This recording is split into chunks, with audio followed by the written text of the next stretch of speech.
Good evening. We're continuing our series on parenting, and today we're going to learn the insights, the hints that our sages gave in the Torah, in the prophets, and in the Talmud, as well as later writings, on how to raise our children and how to make sure that even when they grow up, they will be good people, good Jews on the proper path. So we start with the famous statement of Chazal, small doche veyamin mikarev. A very important principle, one of the most important principles in interacting with your children is small doche. If you want to push away your child, use your left hand. Veyamin mikarev. And if you are drawing your child close to you, use your right hand. What does it mean? The left hand pushes away while the right hand draws near. And the meaning of that is that the left hand of most people is weaker. The right hand is more powerful. Therefore, our sages are telling us that in our relationship with the child, the more emphasis should be placed on drawing the child close to you. That means showing him love, showing him attention, showing him respect. And the weaker and the less dominant part of your education system should be rebuking, setting limits, lecturing. And that we're going to come back a few times. Write it down. Most important is in education of anyone, that it's your child, them with the right hand first, with the soft, kind, loving approach first, and then with the weaker hand, you apply a little bit pressure, you to change them. But on a deeper note, it was pointed out that imagine what happens to a person standing in front of you, and he doesn't want to look at you. He's standing with his back. What happens if you apply this teaching that we just mentioned? You use your right hand to bring him close. You use your left hand to push him away. The person that's with his back to you, as soon as you do this action, you are going to turn him around. You use your hand to bring him close and your left hand to push him away, you're actually going to turn him in 80 degrees. And instead of being away from you, he's now going to face you. Why? Because people will respond to such an approach. If you are only using the pushing approach, just using rebuke and telling the person what's wrong with him and how could he, then all you're going to cause is you're going to push him further. If you only use the right-handed approach only to draw him near, yes, you'll draw him, but he's still going to be facing away from you. That means you might bribe him with good treatment, with prize, with praise, with showering him with everything he needs, with spoiling him, but it's not going to change him. All is going to happen is that he is going to come close to you because he wants to be showered by all the good. He wants to benefit from all the prizes and the bribery. Is not his ways. All you've accomplished is raised a spoiled child. Yes, he's going to say, yes, I like you, I like you, I like you, give me more, give me more, give me more. But it's not going to change. It's only when you combine the pushing away with and bringing close with the right hand, that you will achieve changing the person's attitude. Instead of being your enemy, he's going to become your friend. Now, it often happens that children complain, oh, you're strict, why you don't let me do this and that. Other parents let their children eat whatever they want and do whatever they want and play outside until as late as they want, and you don't, which means children resist this left hand pushes away approach. But often, if not always, when they grow up, they look back at their peers and they understand that really their parents were right. That all the restrictions and limits they placed on them was really for their own benefit. And in fact, I had the same experience with my oldest daughter. Of course, we used this approach and we placed restrictions on her, limitations, consequences, and at the same time we showed her love. And very often she would tell us that we are the most strict, we are and the worst parents on the block or in the world. But only a few short years later, as soon as she became a teenager, surprisingly, she came from school one day and she said, you know, Mommy, I look at my classmates and they're such spoiled brats. They're such snobs. They don't have derech eretz. I can't stand them.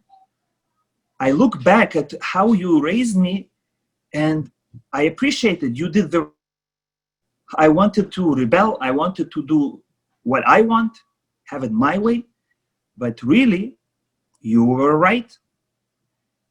And this was, of course, the greatest compliment to me and my wife.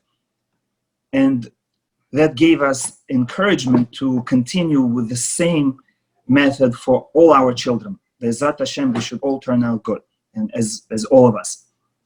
So our experience is not unique. I've heard this from others, that children actually themselves realize that limits in life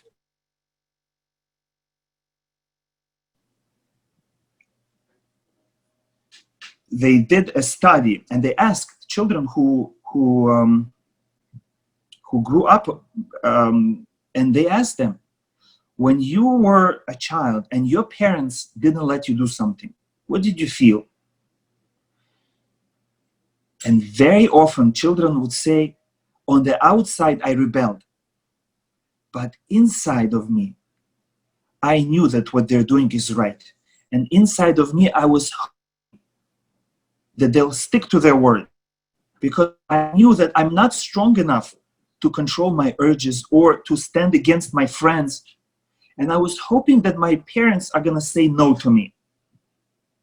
And when I asked them for something and they said no, I was happy. And I said, on the surface, I have to show my disapproval. I have to show who's the boss. But underneath, I was hoping that they will win. Majority of children reported such experience. Now, I would like to inform you again what books we're going to be using in our learning how to raise the children.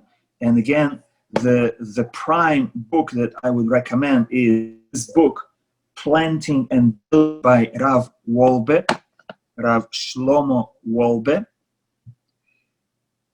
And this, for many decades already, has been the foundation of other books that have been written. And another good, which is an expansion of Rav Wolbe's book, is this book, Spare the Child by Rabbi Yechiel Yaakovson, which has been recently translated into English from Hebrew. And just recently I saw this book, pamphlet by Dr. David Pelkowitz. It's called The Parenting Path, in which he along the path paved by Rav Wolbe, and to give some examples, and as well as some current studies from psychology research to show examples that whatever our sages have told us is by scientific studies. And so I will quote freely from these three books, but if you can get, especially this book, and read it carefully. Secondly, this book, and for this you need a study partner that can be your spouse or a mentor or a rabbi. And this book, which is easier to read, it's a short book, as many others, but if you read this, you will see that you notice the ideas written in it in most other books. So that's the first book to start with. So again, we have to keep in mind the main principle in child raising is yamin mikarevet v'smol docha. The left hand, the weaker hand, you should use for rebuking a child, and the stronger hand, the right hand, you should use to bring the child close with hugs and kisses, with love and prizes and praises. And again, the right hand, the stronger hand, should be used most of the time with more enthusiasm, without reservation. Shower your child with praise, shower him with love, with hugs and kisses, with attention, praise, respect, important.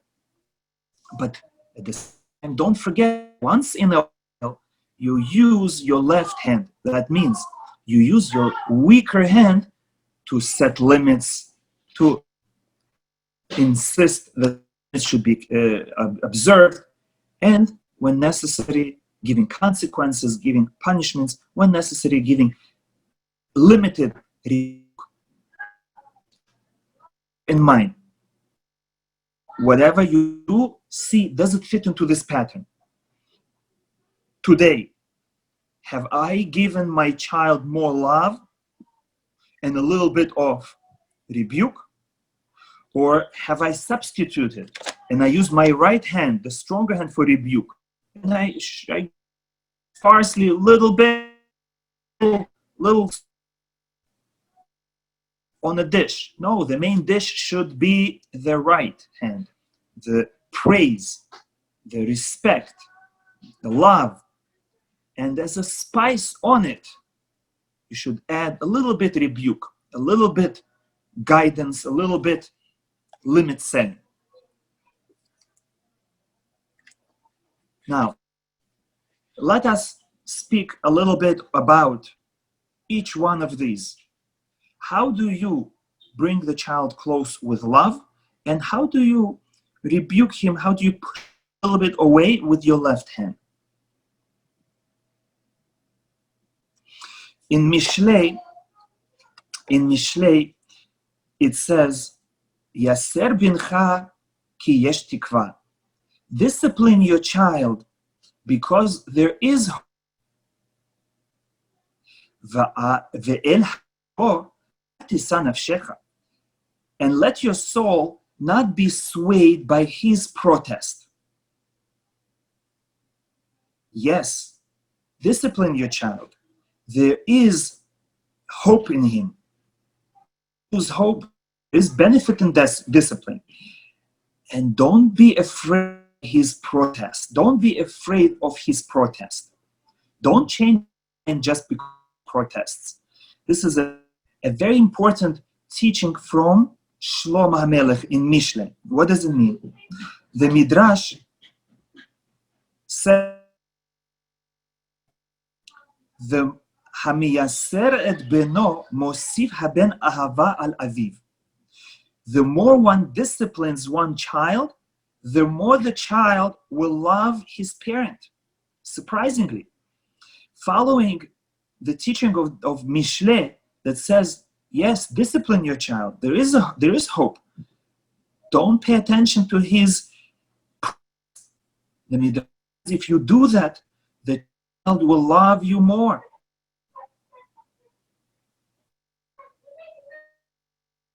To us, we are often hurt more than the child by us being strict with them. How can my dear son, my dear daughter, what's going to be if I out to them where they went wrong? Maybe they're going to be upset. Maybe they're going to lose it. Maybe they're going to get.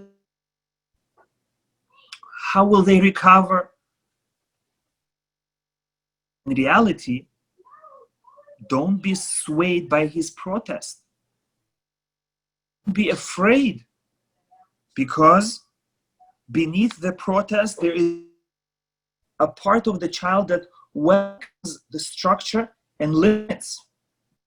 As I explained from my daughter's example, when she grew up, she realized it was the best thing for her. And when she compared herself to her classmates or friends on the block, she saw that she is more fortunate. And she said, when I grow up, I'm going to do exactly what you did. To me, I'm going to be strict with my children. Not cruel, not harsh, but strict, with calmness. And Rabbi Pelkowitz writes an almost identical experience from his practice. He said that once a family came to him with a troubled son who was very rebellious. And this child, he worked with him and helped him to resolve. He grew up.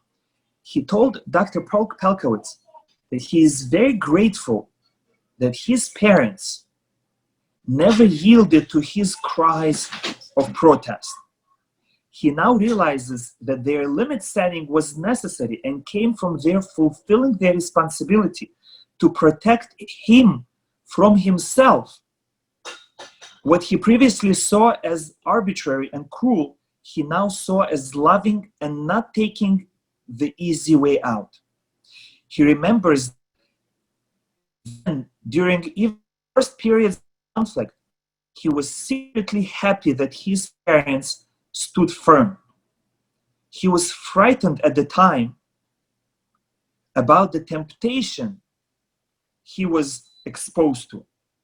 And he needed the controls that he was unable to provide for himself. Very beautifully written. And I taught in a boys' high school for many years. And this is exactly what I heard from them. That they cannot control themselves. And they wish they could. And they ask, Rabbi, what can I do? Help me, please. Guide me. I need to control myself. My father is only busy with his job. My mother cannot handle us. We need somebody who is going to tell us what's right, what's wrong.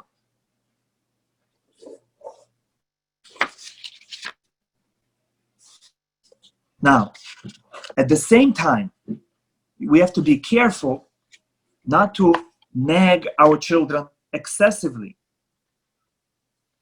Because the more you overuse this approach of the left hand pushes away, the less effective it's going to be.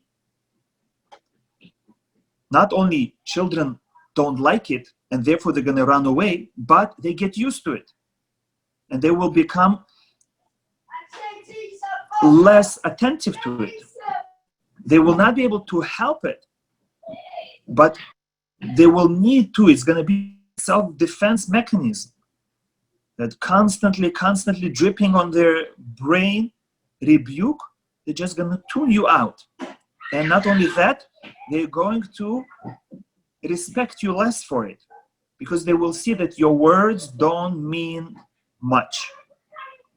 And in one of our previous classes, I mentioned that what do you do if you told your child something and they don't listen? So, number one, don't lose your cool. Stay calm, angry.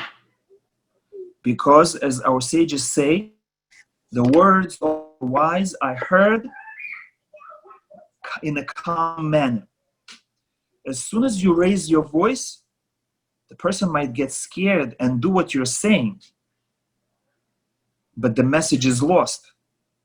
He blocks you completely. He only does it for self-preservation, that you shouldn't hit him, God forbid, but he does not take you seriously. He sees that you are not in control of yourself. So what do you do if the child doesn't listen? You can repeat yourself, but with authority, not in a nagging way, but with authority that you expect it, you're not going to let it fly, there will be consequence. But if at the same time the child refuses consistently, then you just ignore it. You remind him that there is a consequence, and you go about your business. If necessary, you do the task yourself, and you don't let yourself get angry or live in a messy house just because your child doesn't want to clean. But you remember this incident, and a day later, a few days later, remind the child and apply the consequence. Very soon, he will learn that my parents mean business. Very soon, he will start treating you with more respect, more than you might even expect from him. And as soon as you say something, he's gonna run. He's gonna run right away. You're gonna be surprised. Where is he running? Oh, because he remembers that last time he didn't listen to you, he had to pay dearly for it. Not because you were screaming at him, not because you were threatening him, not because you were spanking him, but because you said it with authority, you repeated it just a certain number of times, and you left it at that. And then you administered the consequence or the punishment. That makes them confident that next time you say something, you will follow through, and they cannot play around anymore. So remember this, you are in charge.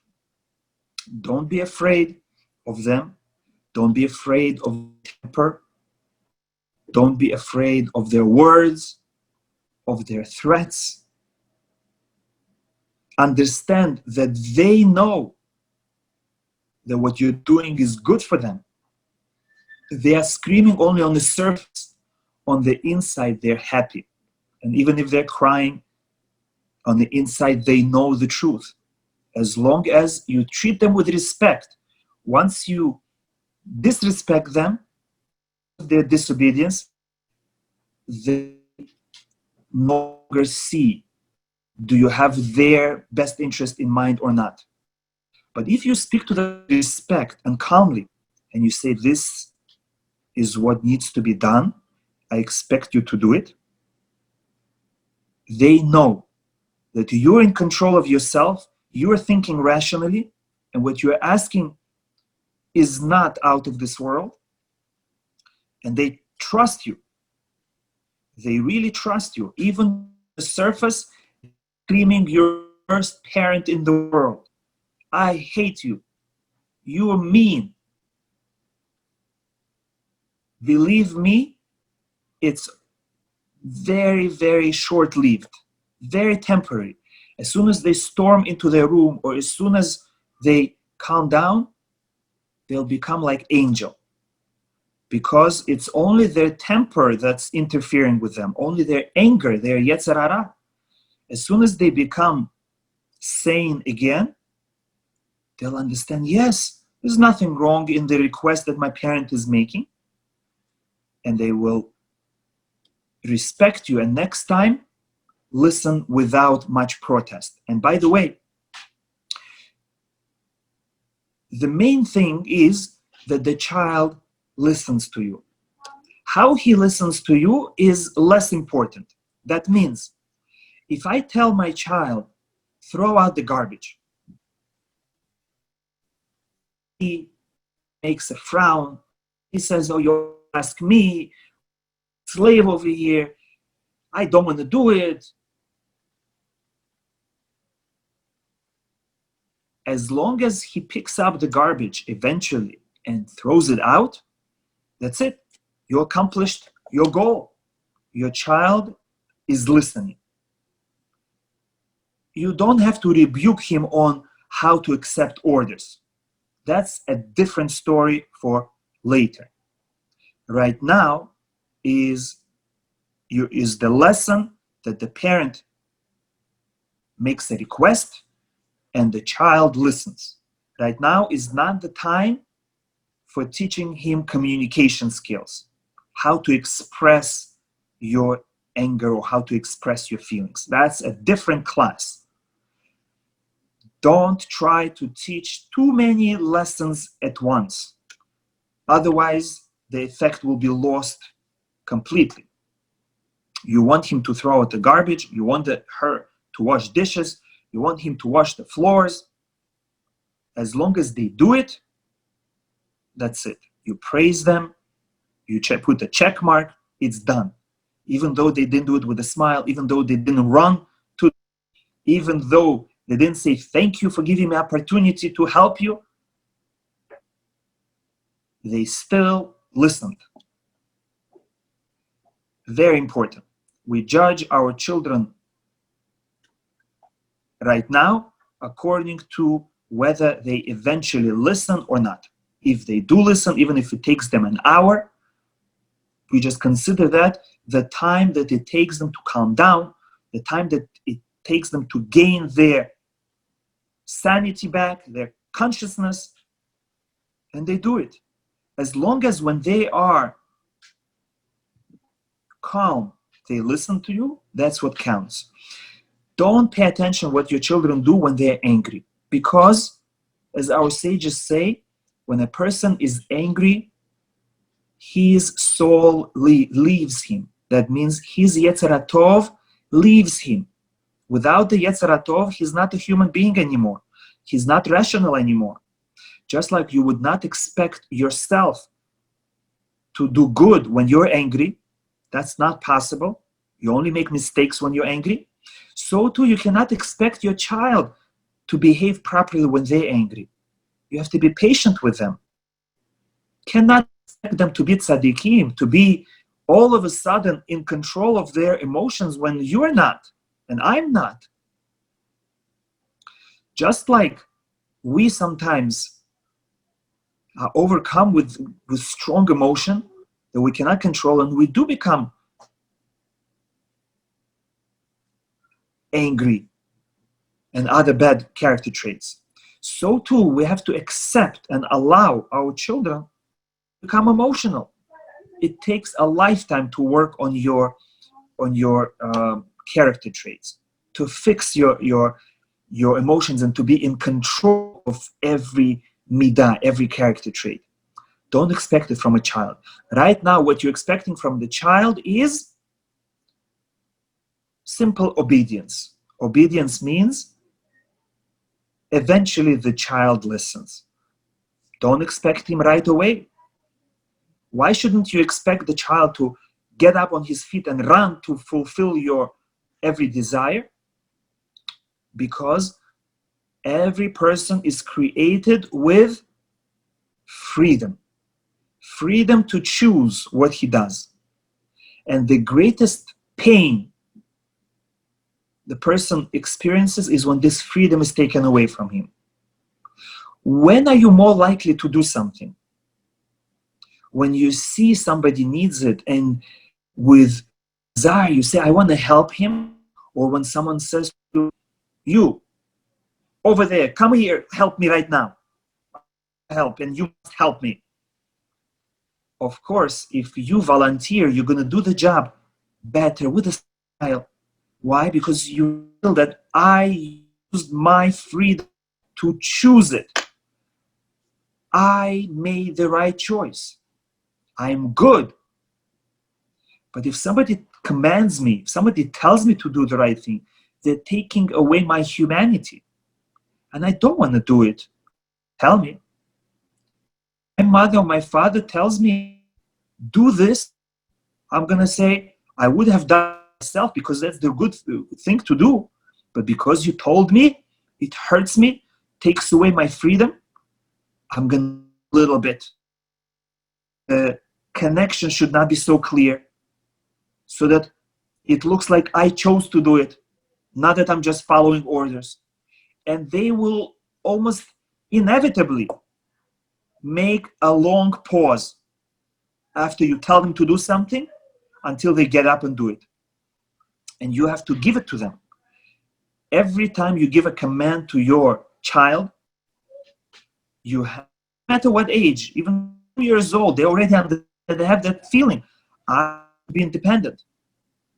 As soon as you tell them to do something, you have to stand back and with the corner of your eye, watch. And you will see most of the time, I gave them an authoritative instruction. Most of the time, they will carry it out if you leave them alone right away. Tell them, please, when you finish, out the garbage. Thank you. And you are quiet, you don't look back, at least not in the way they see, and you walk away.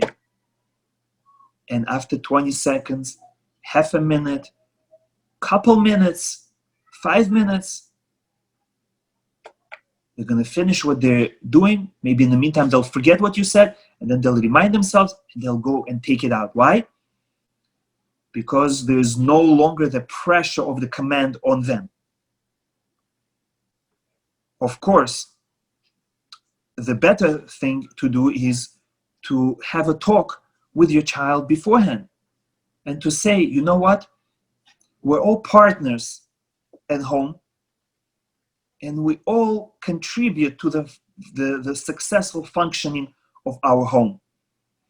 So what jobs would you like to accept upon yourself? And they might say, for example, I'm in charge of taking out the garbage. I'm in charge of washing the bathrooms. I'm in charge of sweeping the kitchen. And then you tell them, you know, from now on, it's under your control. It's your responsibility. Now you're the manager of this job. Every time you see that the garbage is getting full, quickly grab it and take it out. Every time you see the bathroom is dirty, quickly wash it before anyone notices it. Every time you see the floor is dirty, sweep it before anyone tells you anything. You instruct them, and now they know. They are the manager. If the floor is dirty, everyone will know they didn't do their job. But you don't tell them anything. You inspire them to do it on their own. And they take pride in their job.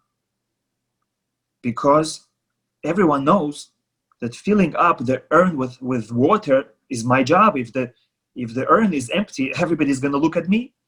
If the bathroom is dirty, everybody's going to look at me. And now, since they're responsible for that particular task, they will be encouraged to volunteer. They will feel I'm doing for the benefit of the family. Instead of commanding and assigning this job to a random child every time,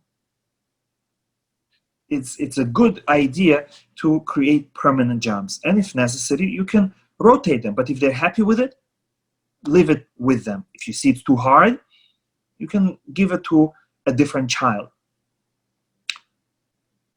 But right now, we learned a secret, a great secret, how to tell your children what to do.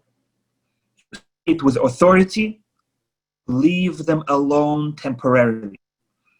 for at least 10 seconds. Don't repeat yourself. Even if they're sitting motionless, they're not doing anything, cannot repeat yourself. For the next 10 seconds, better for half a minute, 30 seconds.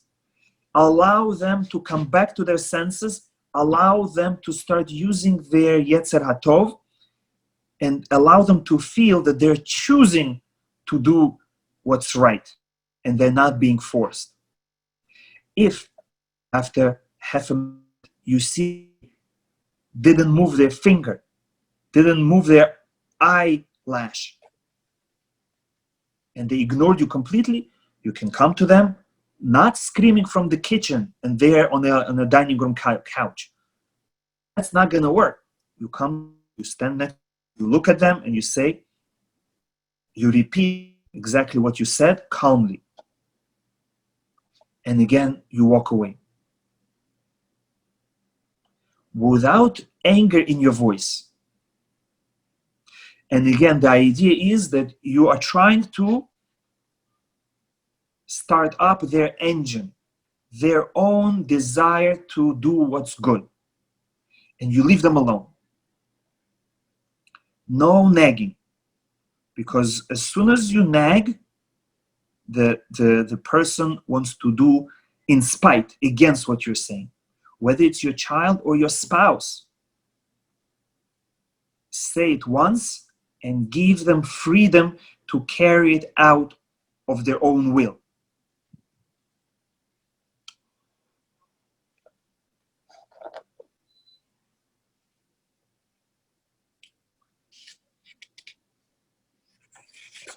Now, one more idea about limit setting. If a child asks you for something, now the roles are reversed. The child is requesting that you should buy something for him. The child is asking you should take him to a place. The child is asking that you should allow him to play with a certain friend that you don't approve of. And the proper thing is to say no. Don't be afraid to say no. As we explained, often the child cannot say no himself, but he knows that it's not good for him and he wants you to say no. And he truly wants to say, still a good thing to teach him that he doesn't need everything in life in order to survive. And he doesn't need anything in life even to be happy. This is a very important skill for children to have. Now, but what do you do if the child asks you and you gather courage to say no? And the child doesn't accept no for an answer. And he asks you again, and again, and again, and again. And he raises his voice, and he screams, and he yells, and he stamps his feet, and he throws things. And he threatens that he's not going to eat, that he's going to run away from home, he's not going to do his homework, that he's not going to do his household jobs, that he's going to go anyway. What do? As we learned in previous classes, the only thing you cannot do is change your mind. Under no circumstances you can change your mind. And therefore we gave advice that think before you say no. If you decide no, don't be afraid to use no. And then you have to say it. And what do you do when the child is asking you again and again? As we said, you should treat the child with respect. You wouldn't like somebody to turn around and ignore you. So the child, after you said no once, doesn't want you to turn around and ignore him completely. That hurts. However, you can prepare the child for eventual ignorance. How do you do that? You say no, and if you see that the child continues to ask, you calmly explain to him why it's not good for him. And when you see the child doesn't accept it and he continues to request what you don't approve of, you say calmly, "Will allow you 3 attempts to change my mind. It's not going to be easy, but 3 times you're able to." And as soon as the child will say, "Please, please, I really need it, please," you will say, "No." That's number 1. And the child will say, "Oh, please, I need this because of that, because of that." And you will say, "No." That's number 2. You have 1 more attempt. And the child will say, "Please, please," and they're going to invent more reasons why you should let. And you're going to say, "Still no." And that's number 3. From now on, I will ignore same requests. At that moment, you can ignore them because you've prepared them and it doesn't hurt anymore. Now, let me speak about a very, very difficult thing to do. How do you stay calm? How do you not let your child cause you to become angry? First, let's look at some causes of anger in parents. The main cause of anger is when the parent feels that I am supposed to be the boss, I'm supposed to be listened. What kind of thing is this? It's not supposed to be like that. The child is supposed to obey. It's not right.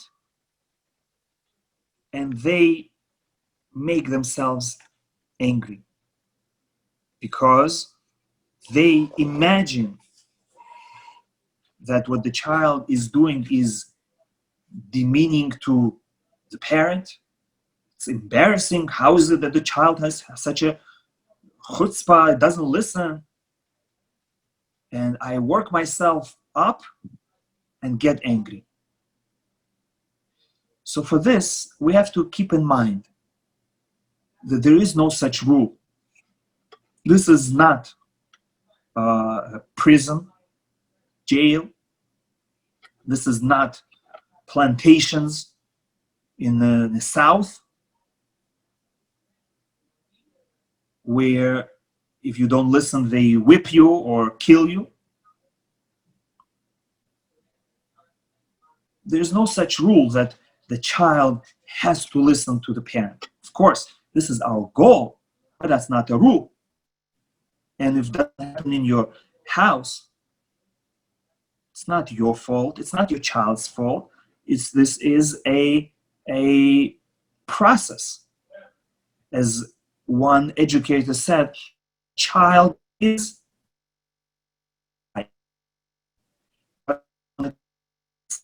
things look beautiful. So don't expect your child to behave perfectly always. He's not a finished product. Hopefully, as you're leading him to the chuppah, he should be finished product as far as you're concerned. But not when he's 5, not when he's 8, not when he's 12, not when he's 15. Don't expect perfection. Don't expect that the child will listen to you with happiness on the first try. If you lower your standards, child listening, then you're not going to be angry. I speak with authority. I'm not afraid of my children. And I expect them to listen. But I allow them freedom not to. And if they choose not to listen, That's their right. That's a normal way of things. I will not get angry. I will use one of the techniques, either of calm repetition with authority, with leaving them alone after each one, and then assigning a consequence and leaving it alone, and doing the job myself, and following through with the consequence. There is no reason to get angry. For what? I'm in control. I'm in charge. I'm the parent, he's the child. He has ability to disagree, but I'm in control.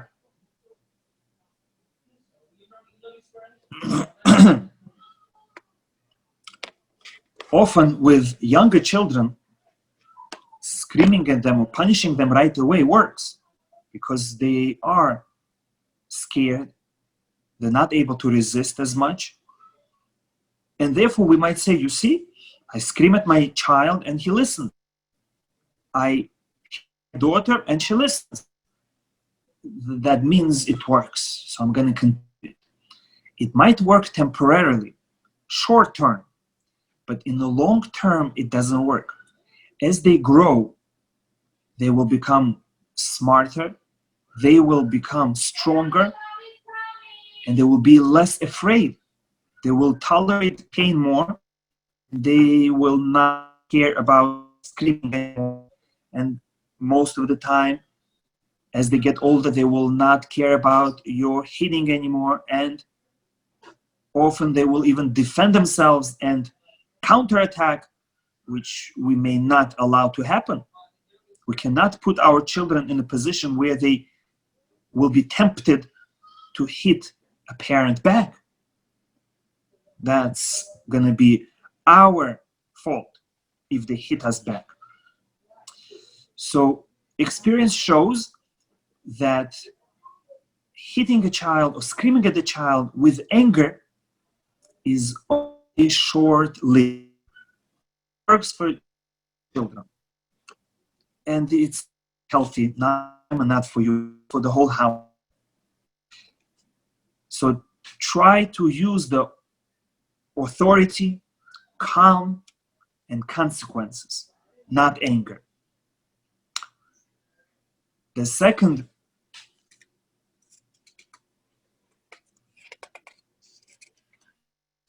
reason why parents become angry is because they're truly worried for their child. For example, they're telling the child to do something, let's say putting a coat on, and the child refuses. And the parent truly is worried for their child. What's going to be?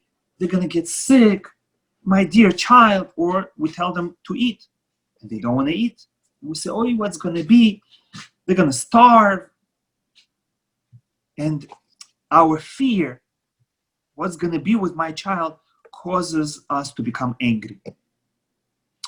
Or it can be fear for something else. For example, fear for wasted food.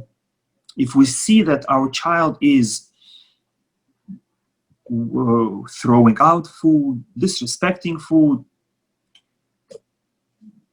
causing the food to become dirty, we will be afraid. Oi, my parents taught me that we cannot treat food like that. Or, oi, the food costs money.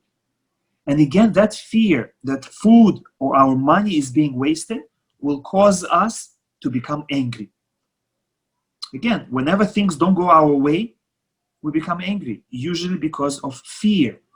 Either fear that something's going to happen to the child, or fear that something's going to happen to me. My food is being wasted, my money is being wasted, and I'm worried. And that fear is then transferred into anger.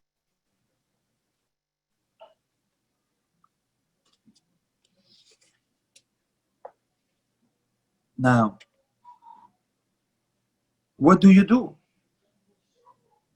What do you do when you become angry? So remember what we said at the beginning of this class, that a person who is angry loses his sanity, loses his soul, loses his Yetzer Tov, his good inclination. And what all you're left with is your evil inclination, your Yetzer Hara. The Satan is jumping in your heart. At that moment, it's very risky to do anything or to say anything. At that moment, don't make any decisions. You're upset at the child, he's not listening. The food is getting ruined, he's going out without a coat or hat. You're worried. Don't react, because it's guaranteed that you will make a wrong decision, because the Satan is now inside of you. Your soul has left you. What do? You have to take time off and you say, let me calm down. Let me calm down, and then I will decide. Either you might say, I thought about it, it's okay. It's not so cold outside. It's okay. Or even if it is cold, he'll go, he'll get cold, he'll come back. Or, okay, he'll get sick, next time he'll learn. The food is being wasted. Okay, that's the price to pay for a beautiful child. Our sages say in the Parashat Vayechi that Yosef supplied food, could be Parashat Vayigash, Yosef supplied food for the brothers and their children according to each child. Lefi hatav. What does it mean according to the child? Not only he gave them enough food to feed the children, he also gave them enough food for children to waste, for children to play with. That's what we have to keep in mind. When Hashem gives us parnasa, part of that parnasa is for our children's play and waste. Because they're children. They might spill things, throw things, experiment with things by mistake or on purpose. And Hashem will take care of it. Don't worry, you're not going to become more poor. Being angry and screaming at your child will not give you more parnasa. The more peace there is at home, the more parnasa there is at home. So, the number one help technique when you're angry is to take time off.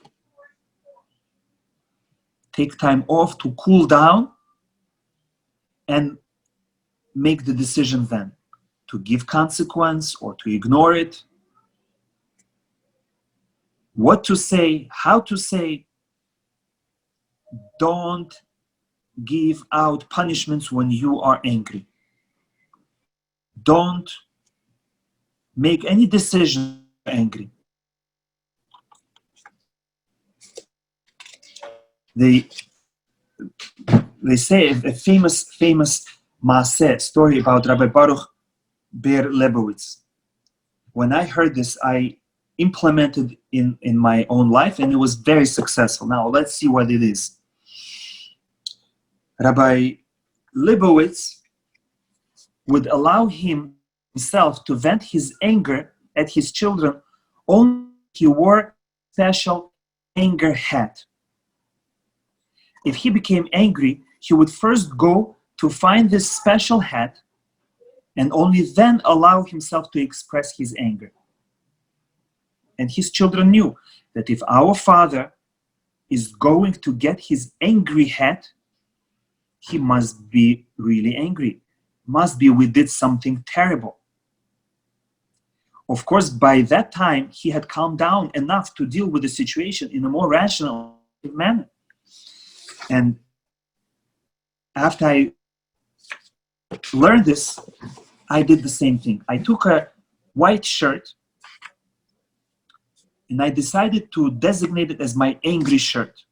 And I wrote on it with permanent marker across the back and the chest, angry shirt. And I made the face of an angry man. And I hung it in a closet, and I warned my children, next time you misbehave, before I get angry, I'm going to put this shirt on.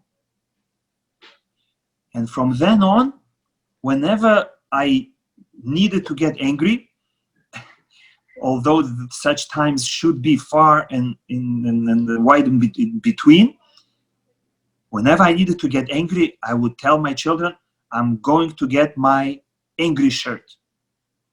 Or my wife would say, oh, Tati is going to get his angry shirt. And they would get scared.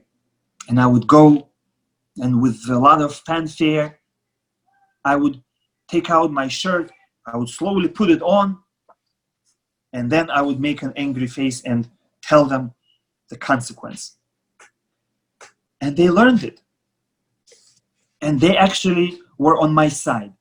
Next time, if I would forget and start getting angry before putting on my shirt, they would say, oh, Tati, you forgot about your angry shirt. Don't get angry yet. Get your angry shirt first. And this would right away create a happy atmosphere at home. They would become smiling. I would start smiling. Everybody would be happy. So I would get the shirt, and I would say what you did was wrong and rebuke them. It works, right? Like a miracle. It shows them that they did something wrong, and it allows you time to calm down. And an added advantage of delaying your expression of anger is that when you take some time and you ask your children what really happened, or you think yourself, what happened? Let me analyze the situation again. You will often reveal something that you didn't know before. And you will see that your anger was not justified. And here I would like to read you a story. Amazing, amazing story. A Rebbe of a third grade went into a classroom late. He was delayed.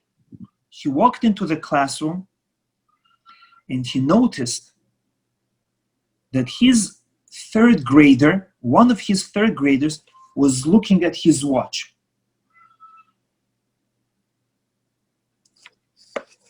And he became angry. His first reaction was to be furious. How dare a third grader imply rebuke to his Rebbe?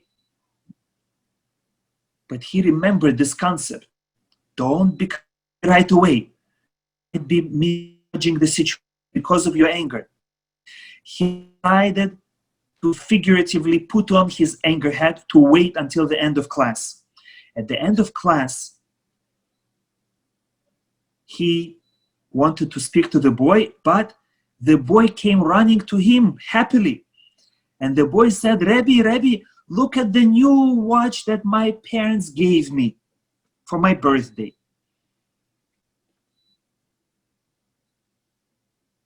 How thankful he was for not screaming at the child right then and there at the beginning of class. Very often it happens that we view the situation in the worst possible light because of our anger. And if we would only step back and say, what did really happen? And if we don't have details, ask your child, what happened? What did you do? What did I tell you? And they will explain their actions. And it happened to me many times.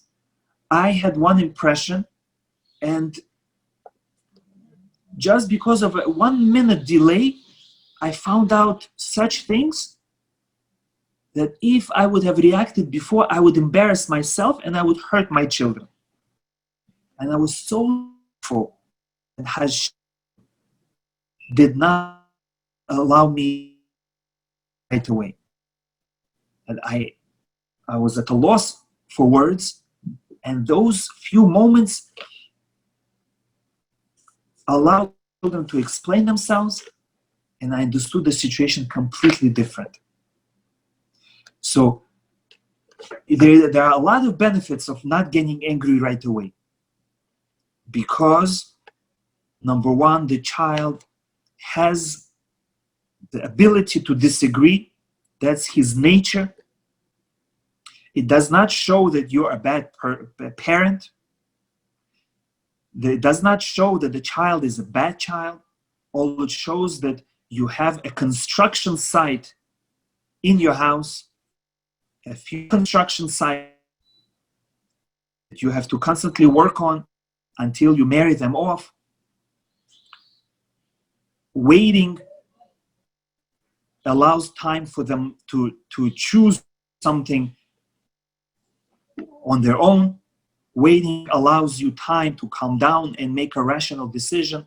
Waiting allows you to look at the situation from a different perspective and perhaps change your consequence. Now, a question was asked on the chat. Do you always give a consequence when you put your hat or shirt? And the answer is it's not. First of all, the consequence is something that has to be spoken about before. Just like in the court of law, in the Jewish court, we can only administer punishment if the criminal was warned before he committed the act. Witnesses have to see him about to do the act, and they have to warn him. Do you know that what you're doing is wrong? And do you know that it carries a punishment? And only then they testify against him and the court can administer the punishment. However, if they just told him, don't do it, it's not allowed, and he did it, they bring him to court, they testify, and the court asks, did you warn him? Yes. Did you tell him what the consequence is? No. So that means we cannot give him, because maybe if he heard the consequence, he wouldn't do it. You cannot invent the consequence afterwards. You have to tell them the rules of the game.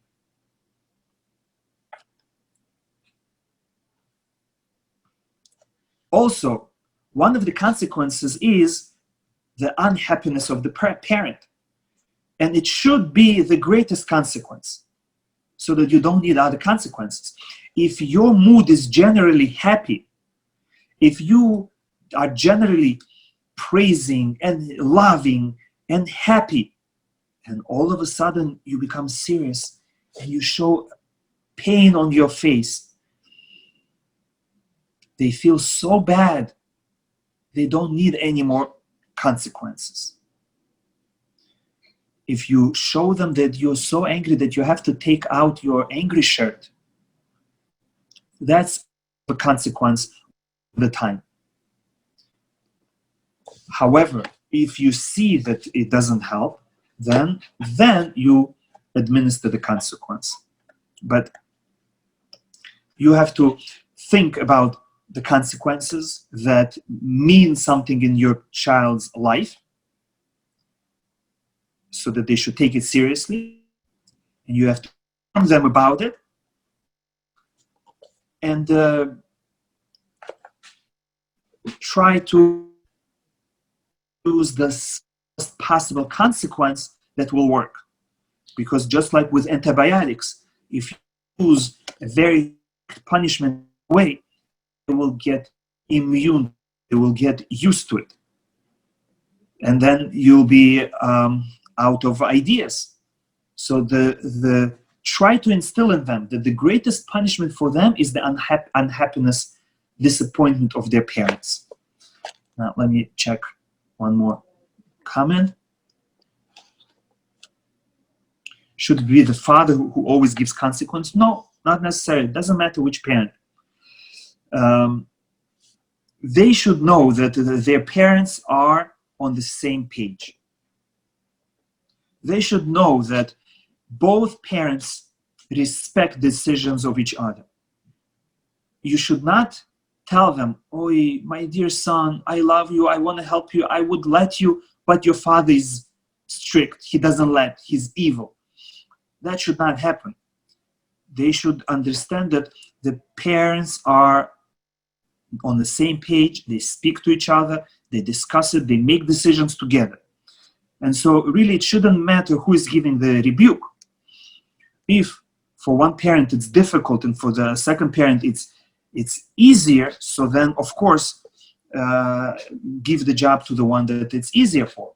But they should not think that the mother is on their side and the father is against, or vice versa.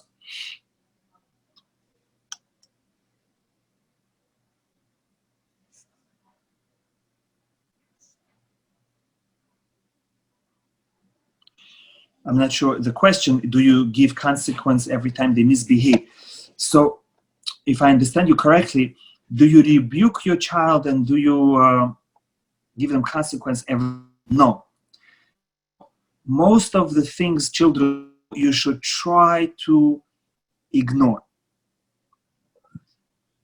especially if you didn't tell them.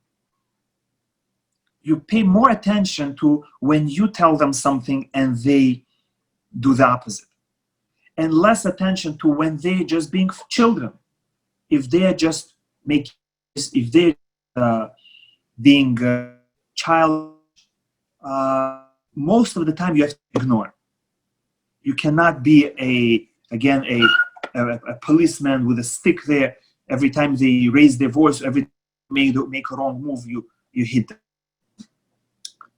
Most things you should ignore. And once in a while, you point out what they're doing is wrong.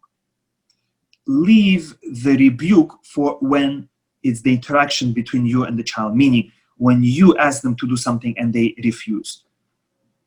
But otherwise, give them as much freedom as possible so that when you do give the rebuke, they know that it's important.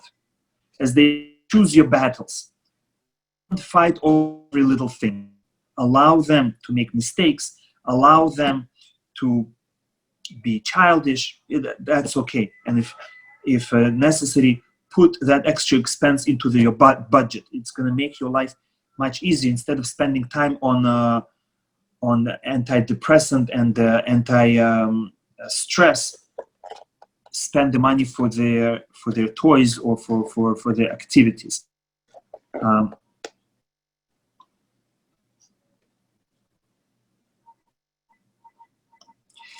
The rebuke is much more effective if it's one-on-one. The child is not embarrassed. Other children don't feel superiority. Other children don't add to his pain, don't attack him, and the child is calm. When the child is in the heat of it, in the middle of the dining room, when he just did the trouble, he's not going to listen to you anyway. So it's for your benefit, for the child's benefit, to take him aside, to take him into his room, into your room, into the kitchen, and speak to him calmly. Will accomplish benefits. Other children will not be there to make fun of him. He will not be embarrassed. He will have time to calm down and not be angry. You will calm down and not be angry. So it's always good to rebuke the child one-on-one, and don't send him from the kitchen while he's in a different room. First of all, raise your voice, which makes you more angry. And since he's not seeing you, he's not paying attention, he's busy with something else. Come to him, take him aside, look at him, let him look at you, and speak to him calmly. He will take you more seriously. He will internalize the message.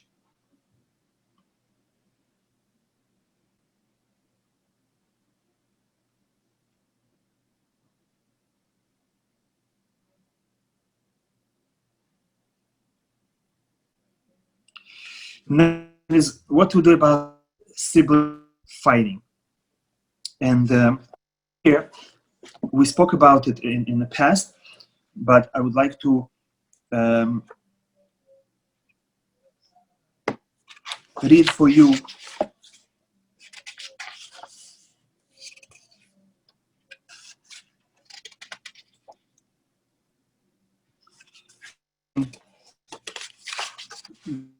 important.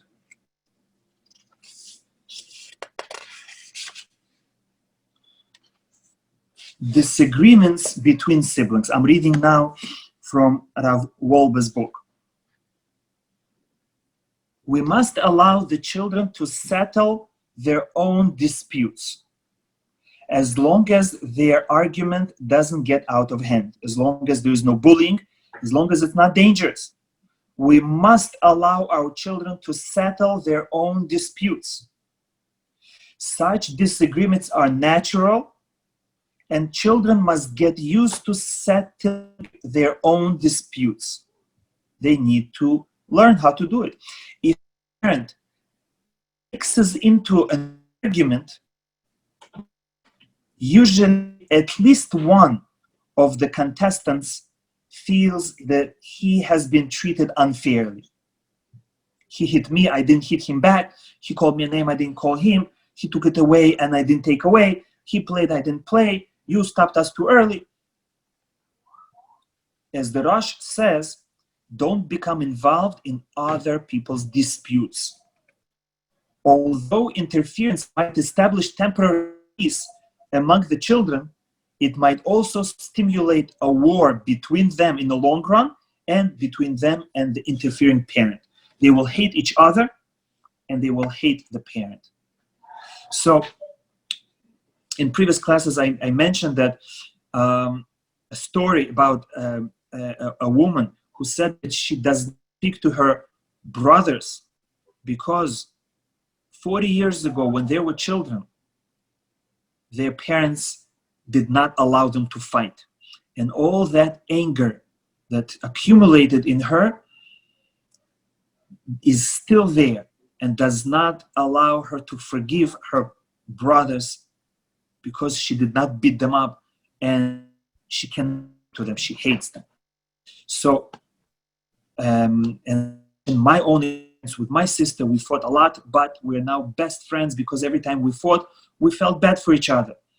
And even though I called her names and she called me names and I hit her and she hit me, but after that, we regretted it.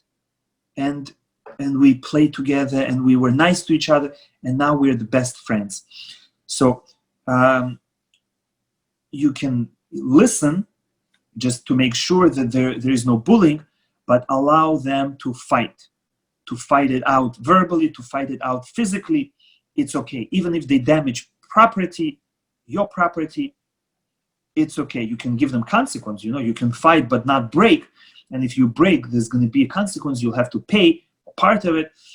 But don't get involved unless they grab knives or again there's bullying. Allow them to learn how to settle their differences, disagreements. Let me see if there are any more questions.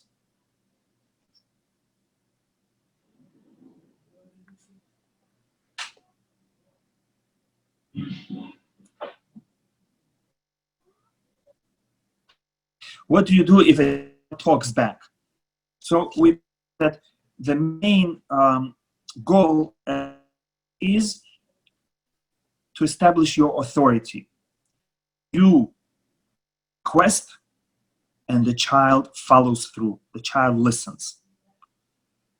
We said that it doesn't matter at this stage how he listens, if he talks back, if he's angry, if he expresses himself, if he even screams or yells and calls you names. That doesn't matter right now. The main thing is at the end of the day, does he listen or not? Working on your character is a lifelong project.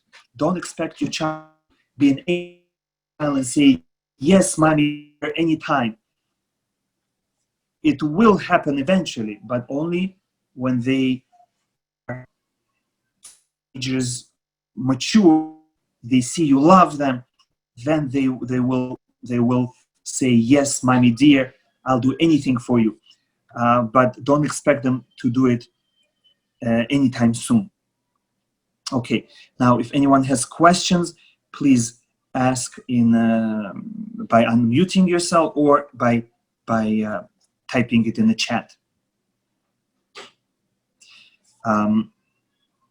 There were many other topics that I wanted to discuss, but I guess we will have to leave them for next time.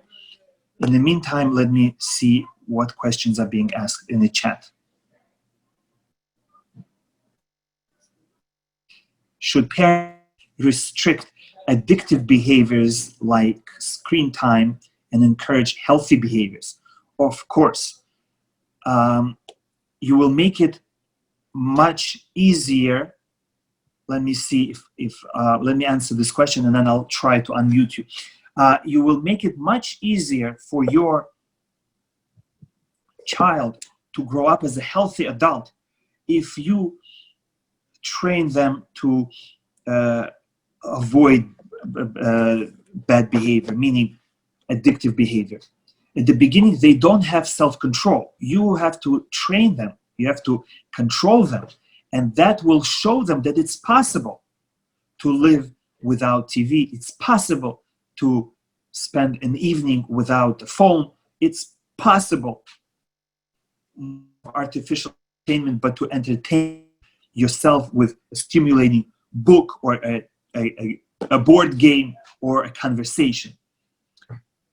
And they will know that they have this power, this ability, this strength, because they will see my parents were strict and I was fine. I didn't do this, I didn't do that. I was limited in this and I was okay. They will be less likely to engage in drugs, in overeating, in forbidden relations, and alcohol and other addictive behaviors, because they know I can survive without it. They will be much stronger. Of course, you have to encourage, develop, teach them, spend time with them, board games, teach them the games, physical games, activities, shopping, do projects in the backyard, whatever it is. Of course, it's your responsibility as a parent to teach them to control themselves and to express themselves in positive ways. Now, let me see if I can unmute everyone.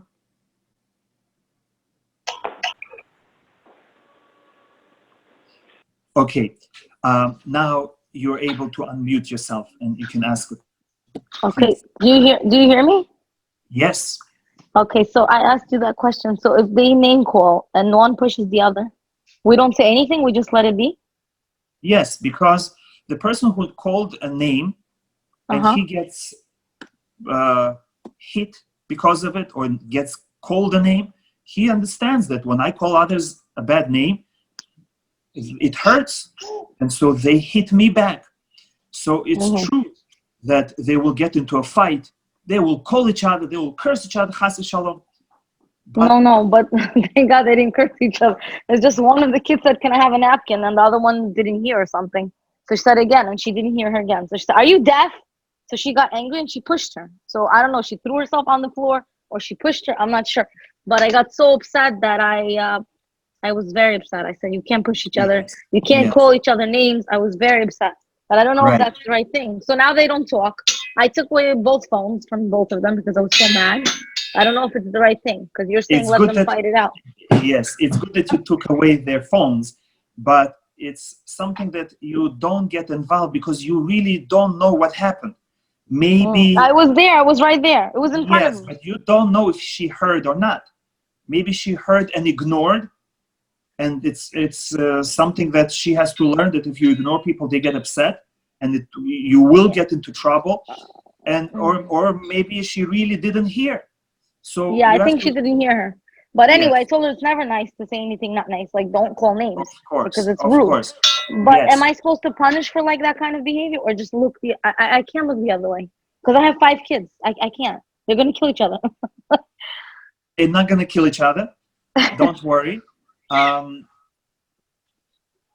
It will make your job easier if you don't get involved, and it will, in the long run, it will make them have more respect and peace among each other, because they will know that my sibling has feelings. I cannot just ignore them, or I cannot scream at them. I cannot hurt or steal something from them. There will be a reaction, and then they will be more sensitive to the feelings and needs of others, be it in the classroom or their spouse. So it's important to allow them to make mistakes and let them deal with those mistakes. So at this point, do I make them apologize to each other, or just let it be? No, you don't have to be a policeman. Again, from the experience of others and my own experience, children hurt each other, and then they calm down and they did so. And at the end, they will improve. But if you so just take let it be. over, you're taking away that ability from them. And they will say, that's it, my mother already interfered. That's it, I don't have to apologize anymore. And you're not helping them. So make your job easier and let them do their own job. Unless there's bullying, if they gang on one child, or the older child takes advantage of the younger child. But otherwise, if it's equal fight, meaning one heard the other and the other one answered, so they're both fault, and therefore you don't get involved. Even Rabbi, if what if they fight? Sorry, what if they fight, but then one of them comes to you? Yeah, if they come to you, you can listen to them, but before you listen to them, yes, tell me what happened, but afterwards I'm going to the other sibling, and I will ask them what happened. This way they will feel more responsibility. They cannot just lie, because you're going to ask a second opinion. And if they're calm enough to bring them together and in front, they should tell you what happened. If you feel that one was going to be scared of the other, or they're going to get violent, then you separate them and listen to each one separately before you make the decision. Because if you only listen to one, you might get angry and decide to punish the other. That's it. I know for sure he did it. He's so evil, and go punish him. And in the meantime, it might be not his fault, or it might be both of theirs fault. So you can listen to one, but you must always listen to the other. And the best is if you inform the first one that you are going to listen to the second one as well. Okay, any other questions? Yeah, my question is, how do you go about, I just made the comment, how do you go about a child that's a little bit obsessive about certain things? You mean like anything, like if she does her bed, she has to do it a certain way. If she puts on clothes, she has to do it a certain way. Yes, so at a certain point, it's okay to do it on your own. If you see it's getting out of hand and you cannot handle it, then you may need to involve a professional. But most of the time, just not at the moment when the child is involved in that behavior, but at a different time when the child is calm and happy, you speak to them privately and you say, you know what? You don't have to be perfect. It's okay to do things not 100%. In fact, you give them most things are not 100%. We are people. We're not God. Only God is perfect. It's okay that things are not perfect. And you show them that you yourself don't do things perfectly. You show them you're bad. You show them that when you sweep, you leave some crumbs in the corner. It's okay. And the not always 100%. Again, you train with experience and calm. It's okay. I'm not going to rebuke you. It's okay. It's a good enough job. You're good. And you give them examples of arts and teachings. For example, something that helps me a lot is the of pear. The of pear is for the farmer to leave corners of the field unharvested. You have a rectangular field, you harvest the middle, and the corners you leave. Why should you leave the corners? Because it's the most difficult to harvest the corners. Imagine you have the plow with the horse, you go along the field. When you get to the edge of the field, you have to turn around. And you turn around like this. It makes it very easy. You turn around like this, you go in circles. And the corner that is left is for your convenience. But if you want to be perfect and you go all the way till the corner, you're going to get stuck. Now you have to turn around and go all the way till the corner. You're going to get stuck again. It makes it very inefficient when you want to grab every last bit. So the Torah tells us, for your own sake, leave the corners for the poor. Don't be perfectionist. So that teaches us not to strive for 100%, but to strive for as much as it's worth for our effort. And praise them the way it is. Usually it's something that they learn from parents, that if they only get praise if they are perfect, or they get rebuked if they're a little bit not perfect, then they get that bad habit. So, and what if the husband encourages that?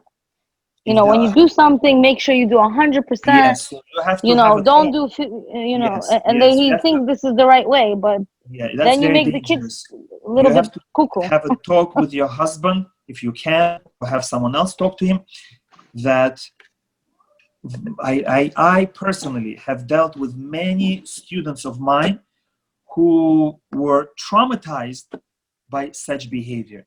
They would bring a B and the parent would say why it's not an A.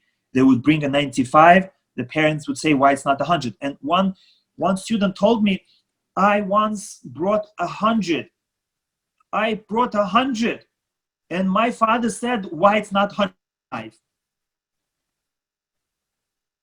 And I see that such children are suffering, and they become not normal in their mind. It's one of the things you can do is to put very heavy burden on a child.